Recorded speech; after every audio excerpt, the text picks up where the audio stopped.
Good morning, students.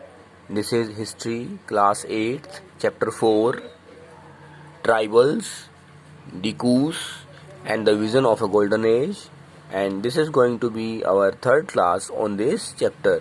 अब तक हमने जाना कि जो कबीलाई लोग थे, जो ट्राइबल पीपुल थे, वो एक स्थान से दूसरे स्थान पर घूमते थे, शिकार करते थे और स्थानांतरित कृषि यानी झूम कल्टीवेशन करते थे। लेकिन जो यूरोपियन मर्चेंट्स थे, जो ब्रिटिश ईस्ट इंडिया कंपनी के अधिकारी थे, वो इस तरह की खेती को, इस तरह के लोगों को जो एक स्थान पर नहीं रहते थे, एक स्थान पर रहकर खेती नहीं करते थे, उनको असभ्य मानती थी।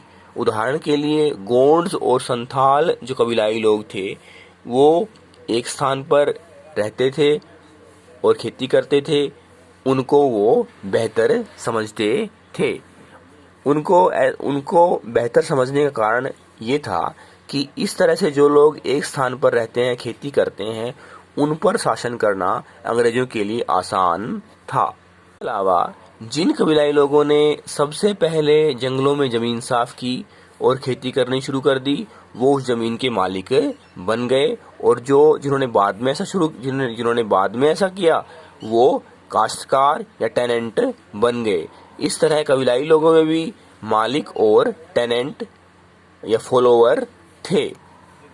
Colonial rule affect tribal lives, जो औपनिवेशिक शासन था, जो अंग्रेजों का शासन था, उन्होंने किस तरह से कबीलाई जीवन को प्रभावित किया। The lives of tribal groups changed during British rule. Let us see what these changes were. What happened to tribal chiefs? Before the arrival of the British, in many areas, the tribal chiefs were important people. They enjoyed a certain amount of economic power and had the right to administer and control their territories. In many places, they had their own police and decided on the local rules of land and forest management. Under British rule, the functions and powers of the tribal chiefs changed considerably. They were allowed to keep their land titles over a cluster of villages and rent out lands, but they lost much of their administrative power and were forced to follow laws made by the British officials in India. They also had to pay tribute to the British and discipline the tribal groups on behalf of the British. They lost the authority they had earlier enjoyed amongst their people and were unable to fulfill their traditional functions. अंग्रेजों के आने से पहले, east India company के आने से पहले, जो कबीलाई लोग अपना शासन करते थे, उनका अपना प्रशासन होता था, उनके अपने नियम होते थे। अब वो ऐसा नहीं रहा। अंग्रेजों के आने के बाद जो कबीलाई लोगों के जो मुखिया लोग थे, जो चीफ थे, उनको अंग्रेजों के नियमों के अनुसार ही शासन करना था। इस तरह से उनके जीवन में बदलाव आया और उनका जीवन पहले जितना आसान और सरल नहीं रहा। उनको अपने रीति रिवाज, परंपराएं छोड़ने के लिए बाध्य किया गया। 1-2 शिफ्टिंग कल्टीवेटर्स। जैसा कि आप अनुमान लगा सकते हैं कि ईस्ट इंडिया कंपनी के आने के बाद कबीलाई लोगों के जीवन में नकारात्मक प्रभाव पड़ा, तो जो लोग एक स्थान से दूसरे स्थान पर जाते थे, खेती करते थे, उन पर क्या प्रभाव पड़ा। The British were uncomfortable with groups who moved about and did not have fixed home.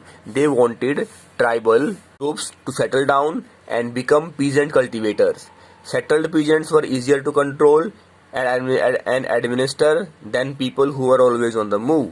The British also wanted a regular revenue source for the state, so they introduced land settlements, that is, they measured the land, defined the rights of each individual to that land, and fixed the revenue demand for the state. Some peasants were declared landowners, others tenants. As you have seen, the tenants were to pay rent to the landowner, who in turn paid revenue to the state. East India company के अधिकारी कबीलाई लोगों को एक स्थान पर रहने के लिए बाध्य क्यों करते थे, क्यों फोर्स करते थे? क्योंकि ऐसे लोगों पर शासन करना आसान था और ऐसे लोगों से ईस्ट इंडिया कंपनी के अधिकारी जो टैक्स है, जो कर है, वो वसूल सकते थे। इस तरह से जो कबीलाई लोगों के मुखिया थे, जो भूस्वामी थे, जिन्होंने पहली बार सबसे पहले जंगलों को साफ करके खेती करना शुरू किया, उनसे ब्रिटिश अधिकारी टैक्स वसूलते थे और जो लैंड ओनर थे कबीलाई, वो जो टेनेंट थे, जो काश्तकार थे कबीलाई, उनसे टैक्स लेते थे।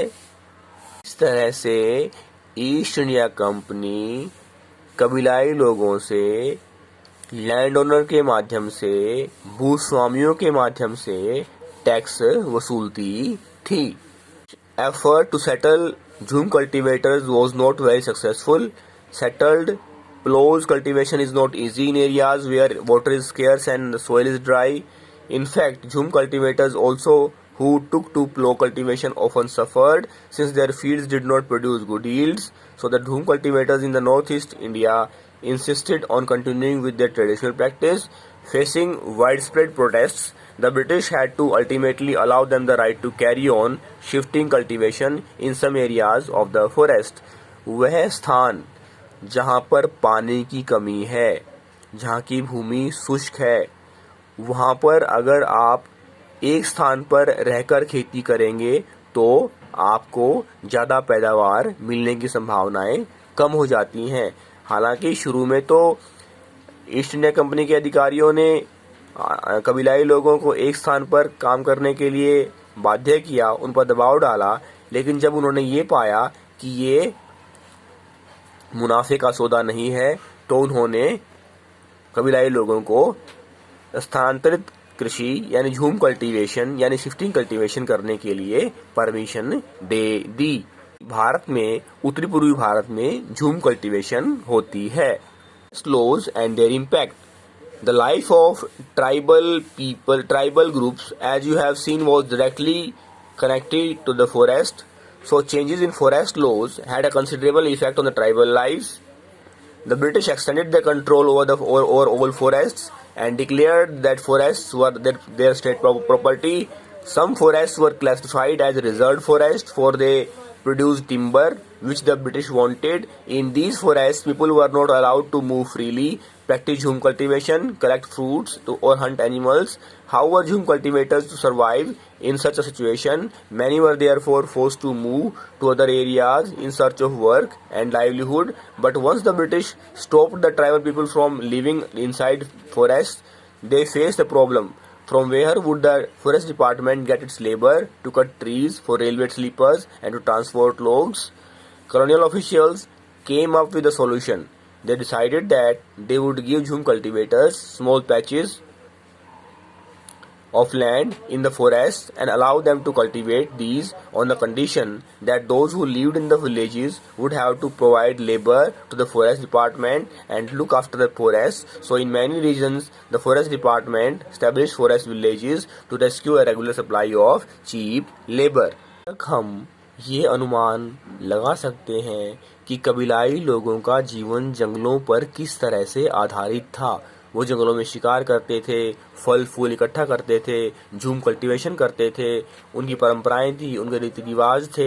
इस तरह से उनका जीवन पूरी तरह से जंगलों पर आधारित या आश्रित था। अंग्रेजों ने, ईस्ट इंडिया कंपनी के अधिकारियों ने जंगलों को भी अब फॉरेस्ट, रिजर्व फॉरेस्ट में बांट दिया था। यानी जंगलों का वो भाग जहां से उनको लकड़ या टिम्बर रेलवे लाइन बिछाने के लिए मिलते थे, उसमें बांट दिया और आदिवासियों से, कबीलाई लोगों से कहा गया कि वे उस भाग में न जाएं। लेकिन इससे ईस्ट इंडिया कंपनी के अधिकारियों को एक समस्या का सामना करना पड़ा। जो उनको सस्ते मजदूर लकड़ी काटने के लिए मिल सकते थे कबीलाई लोगों के रूप में, वो अब मिलने बंद हो गए। तो फिर अंत में ब्रिटिश ईस्ट इंडिया कंपनी के ऑफिशियल्स ने कबीलाई लोगों को कहा कि अगर वो जंगलों में लकड़ी काटने के लिए तैयार हैं सस्ती मजदूरी में, तो उनको झूम कल्टीवेशन करने की परमिशन दी जा सकती है। इस तरह से ब्रिटिश ईस्ट इंडिया कंपनी के अधिकारियों को कबीलाई लोगों के रूप में सस्ती दर, कम दाम पर मजदूरी करने वाले लोग मिल गए थे। ये समझ लें कि बेवाड़ मध्य प्रदेश में झूम कल्टीवेशन को कहा जाता है। Many tribal groups reacted against the colonial forest laws. They disobeyed the new rules, continued with practices that were declared illegal, and at times rose in open rebellion. Such was the revolt of Sangama in 1906 in Assam and the forest satyagraha of the 1930s in the central provinces. लेकिन कबीलाई लोगों ने east India company के जो नियम थे जंगल संबंधी, reserve forest के संबंधित, उन्होंने उनका विरोध किया। और विरोध में हमने देखा कि 1906 में आसाम में संग्राम संगमा के नेतृत्व में विद्रोह हुआ और ऐसे ही विद्रोह केंद्रीय प्रांतों में 20वीं शताब्दी के तीसरे दशक में हुए। The problem with trade during the 19th century, tribal groups found that traders and moneylenders were coming into the forest more often, wanting to buy forest produce, offering cash loans, and asking them to work for wages. It took tribal groups some time to understand the consequences of what was happening. Let us consider the case of the silk rovers. In the 18th century, Indian silk was in demand in European markets. The fine quality of Indian silk was highly valued, and exports from India increased rapidly. As the market expanded, East India Company officials tried to encourage silk production to meet the growing demand. वस्तुओं की British east India company के अधिकारियों को जंगलों से आवश्यकता थी। उनको पाने के लिए ब्रिटिश ईस्ट इंडिया कंपनी के अधिकारियों ने कबीलाई लोगों को कर्ज देना शुरू कर दिया ताकि वो वस्तुएं कबीलाई लोग उनके लिए उपलब्ध करवा सकें। लेकिन जैसे जैसे समय बीता, कबीलाई लोगों की समझ में आ गया कि वो उनसे क्या चाहते हैं। तो इस व्यवस्था को हम एक उदाहरण की सहायता से समझ सकते हैं। Hazaribagh in present day Jharkhand was an area where the Santhals reared cocoons. The traders dealing in silk sent in their agents who gave loans to the tribal people and collected the cocoons. The growers were paid rupees 3 to rupees 4 for 1,000 cocoons. These were then exported to Burdwan or Gaya, where they were sold at 5 times the price. The middlemen, so called because they arranged deals between the exporters and the silk growers, made huge profits. The silk growers earned very little. Understandably, many tribal groups saw the market and the traders as their main enemies. बाग जो वर्तमान झारखंड में है, वहां पर जो संथाल लोग थे वो रेशम के कीड़े पालते थे और ब्रिटिश ईस्ट इंडिया कंपनी को रेशम चाहिए था। तो उन्होंने क्या किया, उन्होंने रेशम जो ग्रोवर थे, जो सिल्क उगाने वाले लोग थे, रेशम के कीड़े पालने वाले लोग थे, संथाल लोग थे, उनको कर्ज दिया और बदले में उनसे सस्ती दरों पर यानी 1,000 कुकून के उन्होंने 3 या 4 रुपए दिए और रेशम के कीड़े उनसे लिए और उसको फिर उस रेशम के कीड़ों को फिर उन्होंने वर्धमान और गया में उसका निर्यात किया, उससे 5 गुना दामों में उसको बेचा। इस तरह से ईस्ट इंडिया कंपनी के अधिकारियों ने कबीलाई लोगों से अधिक मुनाफा कमाया और जब कबीलाई लोगों को इसका पता चला, उनको ये मिडलमैन जो एजेंट थे, जो उनसे रेशम के कीड़े सस्ते दामों में खरीदते थे और महंगे दामों पर उनको बाहर निर्यात के रूप में बेचते थे, उनको अपना दुश्मन मान लिया। डिकूस कहा जा सकता है। फॉर वर्क, काम की तलाश में। The plight of the tribals who had to go far away from their homes in search of work was even worse. From the late 19th century, tea plantations started coming up and mining became an important industry. Tribals were recruited in large numbers to work the tea plantations of Assam and the coal mines of Jharkhand. They were recruited through contractors who paid them miserably low wages and prevented them from returning home. कबीलाई लोग जिनको अपने जीवन से, अपने one के जीवन से संतुष्ट थे, उनको अब जंगल से बाहर निकलने के लिए फोर्स किया गया, बाध्य किया गया, और कबीलाई लोग अब काम की तलाश में जंगलों से बाहर निकले। चाय के बागान, आसाम के चाय के बागानों में उन्होंने काम करना शुरू किया, जो 19वीं शताब्दी के उत्तरार्ध में शुरू हुआ। उसके बाद झारखंड में जो कोयला की खानें हैं, वहाँ काम करने के लिए वो गए।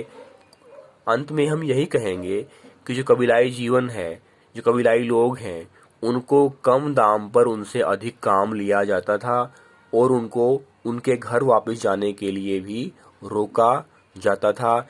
इस तरह से उनका जीवन एक तरह से बद से बदतर होता गया। थैंक्स।